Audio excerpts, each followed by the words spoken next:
پچھلے زمانے کا ذکر ہے۔ کسی گاؤں میں ایک لوہار اور اس کا بیٹا رہتے تھے۔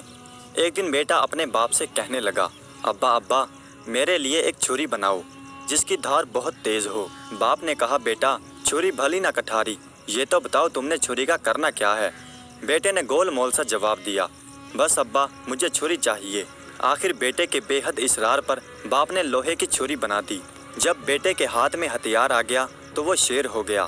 لگا باپ کو ڈرانے دھمکانے کہ ابا فوراً راجکمار کے محل میں جاؤ اور میرے لیے راجکماری کا رشتہ مانگو، اگر نہیں مانگا تو میں یہ چھری مار کر تیرا سر تن سے جدا کر دوں گا۔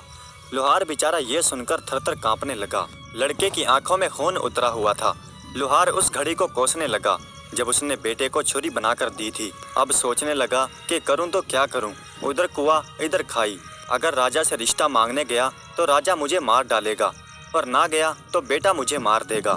آخر کافی سوچ بچار کے بعد اس نے فیصلہ کیا کہ یوں مرنے سے بہتر وہاں مرنا بہتر ہے۔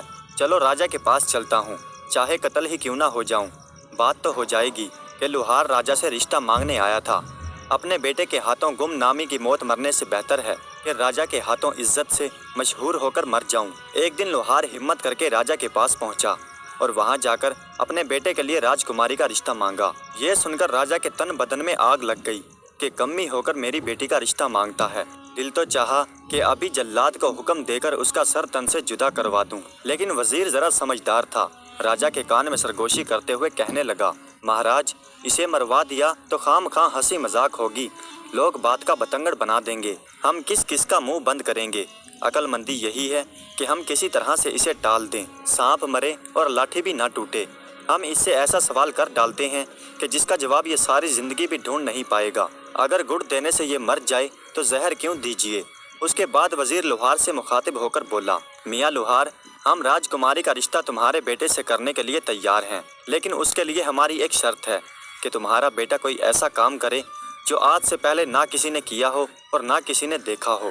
لوہار شرط سن کر واپس لوٹ پڑا اور اپنے زندہ بچ جانے پر خدا کا لاکھ شکر ادا کیا۔ گھر آ کر اس نے اپنے بیٹے کو یہ بات بتائی۔ دونوں باپ بیٹے نے گاؤں چھوڑنے کا ارادہ کیا اور اس شرط کو پورا کرنے کے لیے سفر پر روانہ ہو گئے۔ چلتے چلتے ایک گھنے جنگل میں پہنچے۔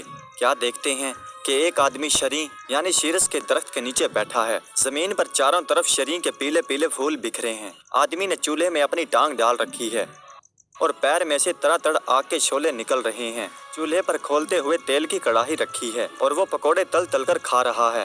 لوہار اور اس کے بیٹے نے جب یہ عجیب منظر دیکھا تو وہ حیران ہو گئے اور ایک دوسرے سے کہنے لگے، یہ کام تو راجا نے کہیں نہ سنا ہوگا اور نہ کہیں دیکھا ہوگا، چلو یہی سیکھتے ہیں۔ لوہار اس آدمی سے مخاطب ہو کر بولا،